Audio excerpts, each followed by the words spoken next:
আদাব, আমার নাম হচ্ছে শীর্ষেন্দু উজ্জ্বল চক্রবর্তী।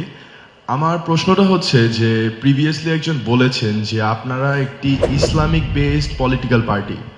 তো আপনাদের পার্সপেক্টিভে আমি জানতে চাচ্ছি যে বাংলাদেশের ধর্মীয় সংখ্যালঘু যে জনগণ রয়েছে, যাদেরকে আমরা মাইনরিটি বলি, তাদের নিরাপত্তা এবং তাদের সমান অধিকার প্রতিষ্ঠা এবং নিশ্চিত করায় আপনাদের পয়েন্ট অফ ভিউটা কি, এবং ভবিষ্যতে ইন ফিউচার যদি জামাতে ইসলাম দল একটি সরকারি দল গঠন করে, তবে নাগরিক বৈষম্য দূর করতে এবং ধর্মীয় স্বাধীনতার সাংবিধানিক সুরক্ষাটা বজায় রাখতে আপনাদের স্পষ্ট এবং প্রয়োগযোগ্য নীতিমালাগুলো কি হবে? Thank you.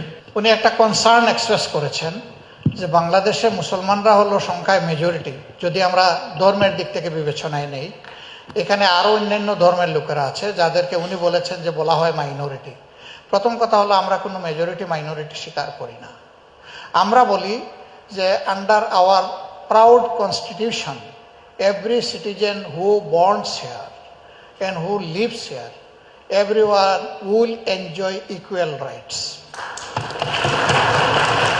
ধর্মের ভিত্তিতে রাইটস নির্ধারণ হবে না, নাগরিকত্বের ভিত্তিতে রাইটস নির্ধারণ হবে, নাম্বার ওয়ান। নাম্বার টু হচ্ছে এই মেজরিটি মাইনরিটিটা আসছে কোত্থেকে, এটা কিন্তু উন্নত বিশ্বে নাই। এই টার্মটা অ্যাপ্লাই করা হয় those who were colonial states. সাম্রাজ্যবাদের অধীনে যে দেশগুলা ছিল, যেগুলাকে কলোনি রাষ্ট্র বলা হয়, we are one of them. এই ধরনের দেশে এগুলাকে জিয়ে রাখা হয়েছে। এইভাবে ধর্মে বর্ণে ভাষায় যদি মানুষের মধ্যে ফ্রিকশন এবং মুখামুখি থাকে, তাইলে আমরা কিভাবে একটা ঐক্যবদ্ধ জাতি করব? আমরা এই জায়গাটাকে সমতলে নিয়ে আসতে চাই, এই চিহ্নটা আমরা মিটাই ফেলতে চাই। এখানে পজিশনটা হতে হবে সেফ, সিকিউরড অ্যান্ড ইকুয়াল। আমরা এটা অ্যাসার্ট